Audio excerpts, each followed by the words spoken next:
Dhanik Bharat educational institutions inter IIT JEE NEET admission open.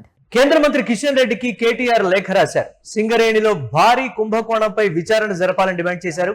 Singareni నిల్వల నుంచి 40 లక్షల టన్నుల బొగ్గు ఎలా మాయమైందన్నారు కేటీఆర్. 1600 కోట్ల రూపాయల బొగ్గును రేవంత్ మాయం చేశారని చెప్పారు. స్టాక్ యార్డులో ఉండాల్సిన బొగ్గును అమ్ముకున్నారన్నారు కేటీఆర్. అక్రమాల విషయంలో కేంద్రం నుంచి స్పందన లేదన్నారు. ఇప్పటి వరకు ఎందుకు తనిఖీలు చేపట్టలేదని చెప్పారు. కేంద్రానికి చిత్తశుద్ధి ఉంటే అఖిల పక్షాన్ని గనుల దగ్గరకు పంపాలన్నారు కేటీఆర్. కేటీఆర్ లేఖకు సంబంధించి మరిన్ని అప్డేట్స్ మా కరెస్పాండెంట్ సత్య అందిస్తారు. సత్య, బొగ్గు గనుల విషయంలో దీనికి సంబంధించి 1600 కోట్ల రూపాయల బొగ్గు మాయం అయిపోయింది అనేది కేటీఆర్ ప్రధానంగా లేఖలో ప్రస్తావించినటువంటి అంశం. అప్డేట్స్ ఏంటి? దీనికి సంబంధించి ఎలాంటి అంటే కిషన్ రెడ్డి నుంచి కావచ్చు, భారతీయ జనతా పార్టీ నుంచి కావచ్చు, ఎలాంటి స్పందన ఉండబోతారు?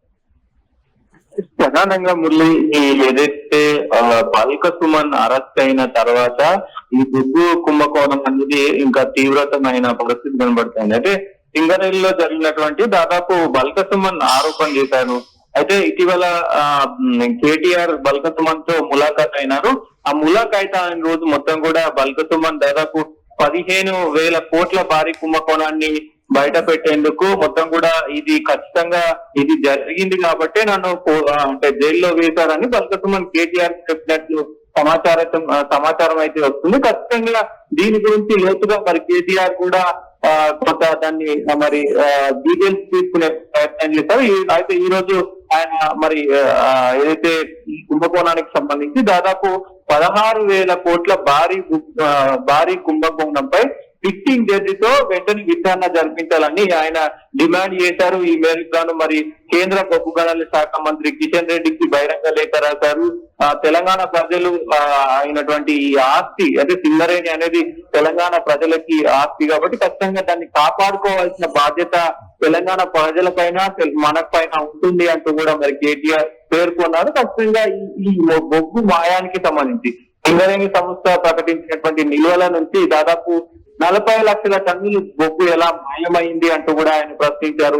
దాంతో పాటు లేని ఏదైతే స్టాక్ యార్డ్ లో ఉండవలసినటువంటి బొగ్గును అప్పనంగా అమ్ముకున్నారు. లేని బొగ్గును మరి ఉన్నట్లు సృష్టించి ఒక ఫేక్ కంపెనీని సృష్టించి కూడా మరి ఏదైతే ఈ మైనింగ్ చేశారని సృష్టించి చెయ్యని మైనింగ్ ని చేశారని సృష్టించి ఇదంతా కూడా కుంభకోణానికి మరి తెరపడ్డారంటూ కూడా మరి కేటీఆర్ ఆరోపించారు. ఇప్పటికే సింగరేణిలోని నైని బొగ్గు గనికి సంబంధించి టెండర్ల వివాదం మొదలగు 100 అక్రమాలు జరుగుతున్నాయని కేంద్రం నుంచి ఎలాంటి స్పందన లేదు అంటూ కూడా మరి ఆయన మరొకసారి మరి విన్నపించిన పరిస్థితిని ఖచ్చితంగా దాంట్లో గతంలో ఏదైతే నైని బ్లాక్స్ సంబంధించినటువంటి ఏదైతే వ్యవహారం రాష్ట్ర వ్యాప్తంగా కొంత సంచలనం సృష్టించింది. సో అది కూడా మళ్ళొకసారి ఆయన ఉద్ఘాటీకరించిన పరిస్థితి అయితే కనబడుతూ ఉంది మురళి. దాంతో పాటు బొగ్గు నిల్వలను తనిఖీ చేసే గనుల శాఖ గాని కాక్ గాని అధికారులు గాని ఇప్పటి వరకు ఎందుకు తనిఖీ చేపట్టలేదని కూడా ప్రశ్నించారు. ఖచ్చితంగా కేంద్ర ప్రభుత్వానికి నిజంగా చిత్తశుద్ధి ఉంటే వెంటనే ఒక అఖిలపక్ష బృందాన్ని ఆయా గనుల వద్దకు పంపి క్షేత్రస్థాయి పరిశీలన చేయించాలని కూడా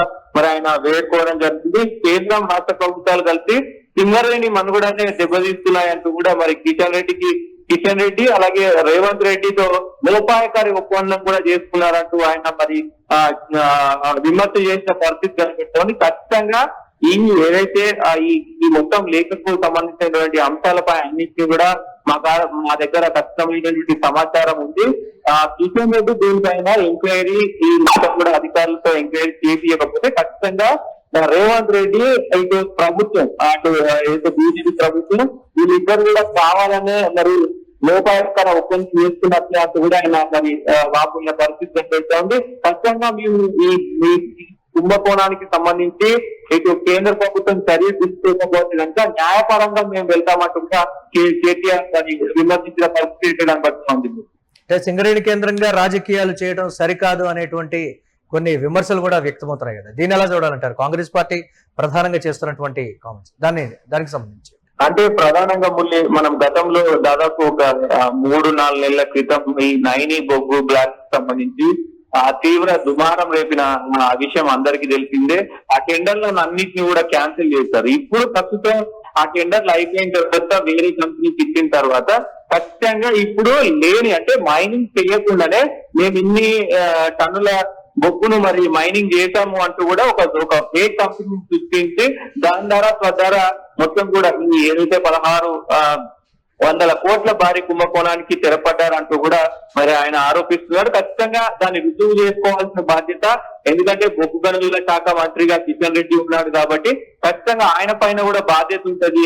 సో ఆయన ఇప్పటికే గతంలో ఏదైతే ఈ ఇష్యూకు సంబంధించి కూడా నేను స్పెషల్ గా నేనే ఒక ఇద్దరిని అపాయింట్ చేశానని కూడా అప్పుడు ఆ సమయంలో మరి చెప్పిన పరిస్థితి ఉంది. ఇప్పుడు కేటీఆర్ ఈ లేఖ పంపిన తర్వాత మరి కిషన్ రెడ్డి దీనిపైన ఎలా స్పందిస్తారు, బీజేపీ వర్గాలు ఎలా స్పందిస్తాయో చూడాల్సిన అవసరం ఉంది. దాంతో పాటు రేవంత్ రెడ్డి వర్గం కూడా మరి ఎట్లా స్పందిస్తుంది, కాంగ్రెస్ ప్రభుత్వం ఎట్లా స్పందిస్తుంది దీనిపైన, నిజంగా దాంట్లో కుంభకోణం జరిగిందా, కావాలనే ప్రతిపక్షాలు మరి కావాలనే ఆరోపణలు చేస్తున్నాయి అనేది కూడా తేల్చాల్సిన అవసరం ప్రభుత్వం పైన ఉందనుకోవచ్చు. Murali, right, thanks for updates Satya. కేంద్ర మంత్రి కిషన్ రెడ్డికి కేటీఆర్ లేఖ రాశారు. సింగరేణిలో భారీ కుంభకోణంపై విచారణ జరపాలని డిమాండ్ చేశారు. సింగరేణి నిల్వల నుంచి 40 లక్షల టన్నుల బొగ్గు ఎలా మాయమైందంటూ ప్రశ్నించారు. 1600 కోట్ల బొగ్గును రేవంత్ మాయం చేశారన్నారు. స్టాక్ యార్డులో ఉండాల్సిన బొగ్గును అమ్ముకున్నారని ఆరోపించారు కేటీఆర్. అక్రమాల విషయంలో కేంద్రం నుంచి స్పందన లేదని అడిగారు. ఇప్పటి వరకు ఎందుకు తనిఖీలు చేపట్టలేదనేది కేటీఆర్ ప్రధాన ప్రశ్న. కేంద్రానికి చిత్తశుద్ధి ఉంటే అఖిల పక్షాన్ని గనుల దగ్గరకు పంపాలని కోరారు.